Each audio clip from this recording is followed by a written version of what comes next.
कुकुरको पूजा गर्ने हैन, गोरुको पूजा गर्ने हैन, कागको पूजा गर्ने, तर मान्छेलाई चाहिँ अपहेलित गरेर हैन कुवा छुट्टै बनाउन लगाउने, पँधेरो छुट्टै बनाउन लगाउने, घरमा उसले पाइला टेक्यो भने पनि त्यसलाई पखाल्नु पर्ने, उसलाई छोयो भने पनि नुहाउनु पर्ने भनेर जुन परिभाषित यस्तो युगौँदेखि गरिराखेको छ, त्यो गरिसकेपछि त्यो धर्ममा को बस्न रुचाउँछ होला त भन्नुहोस् त।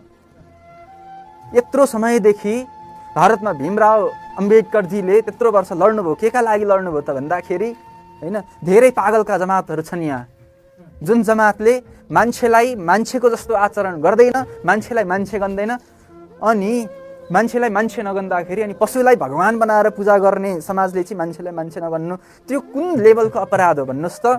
त्यो व्यक्तिलाई त पशुको दर्जा पनि नदिएको हो। त्यो धेरै दुःखद कुरा हो नि।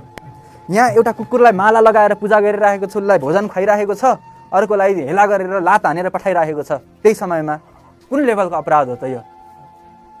त्यो भनेको अप्रत्यक्ष रूपमा त भनेको कुकुर, तेरो हैसियत कुकुर जति पनि छैन भनेर भन्नु हो।